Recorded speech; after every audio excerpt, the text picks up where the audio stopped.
dropped from the 3 and 4 down to 6 and 7. The 14 and 3 Vikings, of course, who proposed this, they would move up to the 3 seed, and the Commanders would have been the 4. So the Vikings are behind the Eagles because the first tiebreaker would be for division champions. But if you want to jump a division winner, you need to have a better outright record. Look, you like the idea of seeding by record, or should you get a home game for winning your division? So I love the current format, winning your division, but I will say this.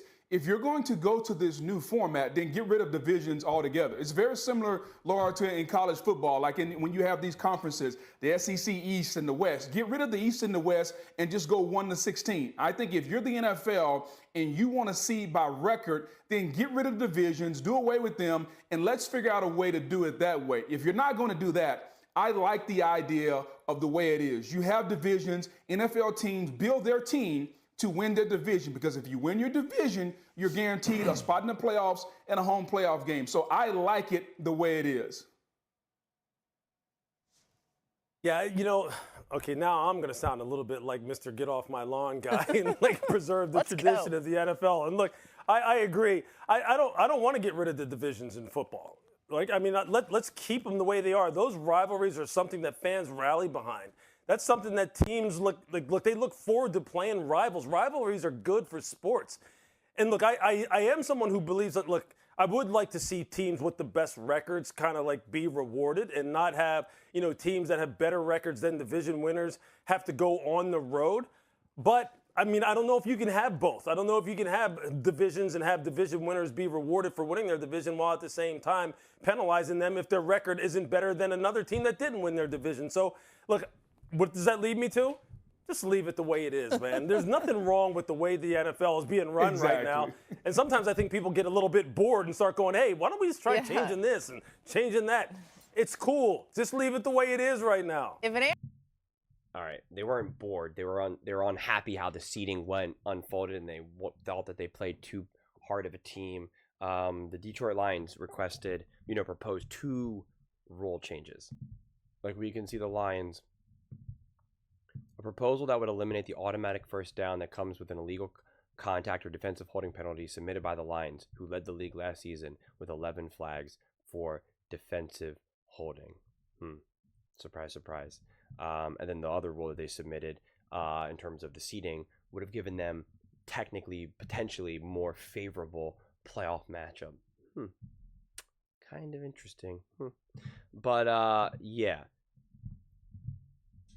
this is just absurd. I get it. We've had those years where you have a team that is, significantly lower quality, but they win their division, so they get home field, et cetera, et cetera. Then you have other teams that have like 10, 11, 12 wins, and they're on the road and all of that. I get that. And it's such an advantage when you have a good team in a really bad division. The Chiefs have been able to do this.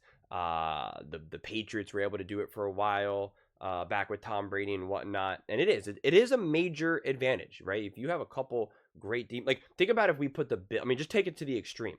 Imagine if you had the Bills, the Ravens, the Bengals, and the Chiefs all in the same division. That would be kind of absurd, right? Like that would actually be unfair to those players and to those teams, and it would be such an advantage for every other division, especially in the AFC, to not have to worry about that. To be like, oh yeah, only one of those teams can be the one seed. Everyone else just has to be the wild card, right? And and they got to beat up on each other. So when you take it to the extreme, you can see like, okay, this isn't exactly perfect, but we do know, and he said it before I could, in terms of entertainment, as someone who obviously does this channel and covers all the games and is talking to all the fans, like the foundation of football honestly feels like it really is those divisional games. Like that's what keeps this energy so high, so heightened, and never ending. Of course, you start to have these other matchups like the Bills versus the Chiefs, and the Eagles 49ers, the Lions 49ers, things of that nature. Like you still have those, because if you're a top team in the NFL, and you have multiple top teams in the NFL in the same at the same time in the same conference, or they're just in a position where they're both winning their divisions and they're going to be playing each other a little bit more regularly, like we're seeing with a lot of these top teams, like you start to kind of build that hate in terms of the fan bases and all of that. And it is. I mean, like there is such a tuning in of that. And because of the division, the way how the division's set up, like you'll have a lot of people who will casually watch, like Eagles fans, right? They're not dying to watch a Dallas Cowboys game.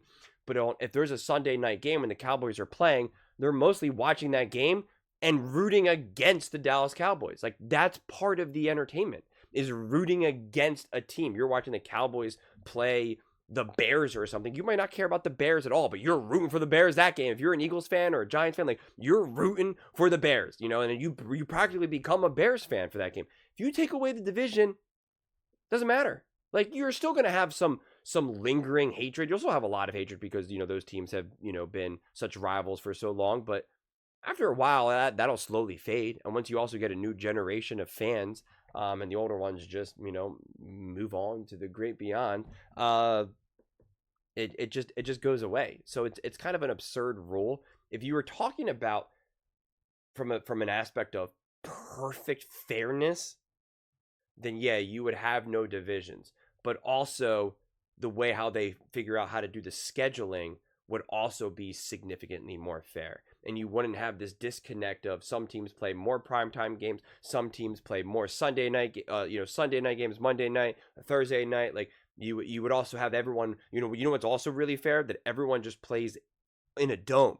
Why is it that the Patriots or the Bills or, you know, whoever, they have to play in more cold weather, brutal games? It's actually a major disadvantage for you to be in Florida, be the Miami Dolphins, and then you got to randomly go to Kansas City. Like and it's not the Miami Dolphins' fault that they're based in Miami. Like, what do you want from them? It's not like they can you can't just be, well, they should move to a different area then, right? That's not how it works.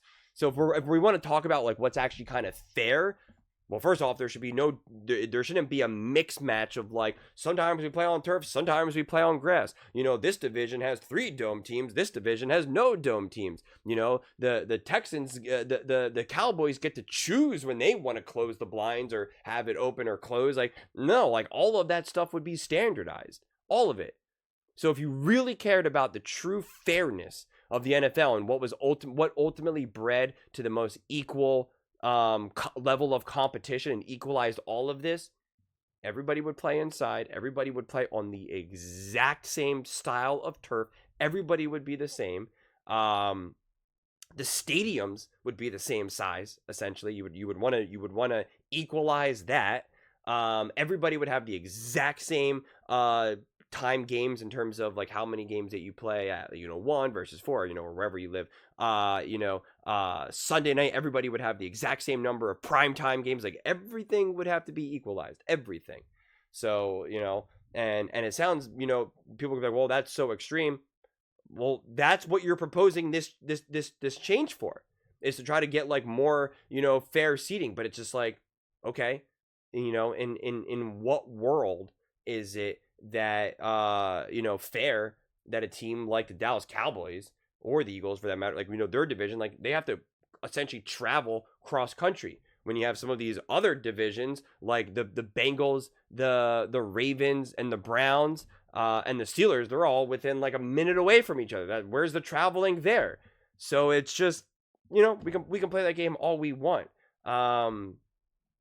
This just actually eliminates the actual rival and competitiveness of football. So a rule like this, it's just kind of absurd to me. I get why a part of you would want it, which is why I said that extreme example of putting like all these great teams in one division, because you could see, all right, when something like that happens, you can see that maybe something needs to change, and maybe one day we will have it.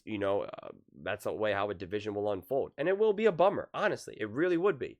It would really be a bummer to have 3 or 4 teams, and you're going to get some awesome games, and you would get some awesome regular season games, but it would definitely compromise the playoffs to a degree. And so I get that. But the solution to that is to actually just make more better teams.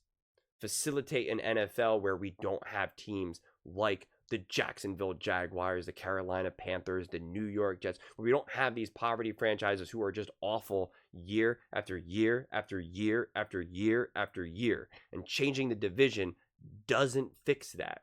It does not fix that. And you want that excitement. There was an exciting game to watch the Vikings play the Lions and be like, man, this team wins, they're the number 1 seed. If this team loses, they drop to the 5 seed. Like, the implications truly mattered. Otherwise, that game would have meant nothing. It would have meant very, very little. Both teams would have already had a home field advantage. Yeah, they would be playing for the bye, which is still worth it to play for, but the stakes wouldn't have been as high. It wouldn't have been as exciting. And we've seen a lot of games like this. Miami Dolphins versus the Bills a couple years ago. We're going to probably start to have it now that the Commanders have become something. We're going to see it with the Eagles and the Commanders in years past. We saw it with the Cowboys and the Eagles. Those things matter. That's part of the excitement too. You need the regular season to matter. Otherwise, you slip in to baseball and NBA territory. And if you're the NFL, you don't want to be the MLB and you don't want to be the NBA. Sure, you have some of those teams kind of hate those fans or hate their kind of rival teams. It is not even close. Not even close to what we get in football. And that's because at the end of the day, your job is to beat 3 other teams. You beat those 3 other teams, you're in the playoffs. Just kind of shrinks things a little bit. And yeah, I don't know, feels more connected that way. But those are just my thoughts. I'd absolutely love to hear yours. What do you guys all think about the very interesting offseason conversations we're having about banning tush pushes and, eliminating playoffs, changing playoff seeding and eliminating the priority to division winners? Let me know in the comments below. I read every single comment, so whether you agree with me or disagree with me, either way, let's get in some discussions. Let's get in some fights, but ultimately, let's just have some fun. And please do consider subscribing. We are building an amazing community here, and I absolutely love to see you part of it. I want to build something that we all genuinely feel connected to, something that we're really excited to be part of. I think we're well on our way to doing it. And please don't forget to give this video a thumbs up, as it really does help with the visibility and the algorithm. Thank you so much. See you next time.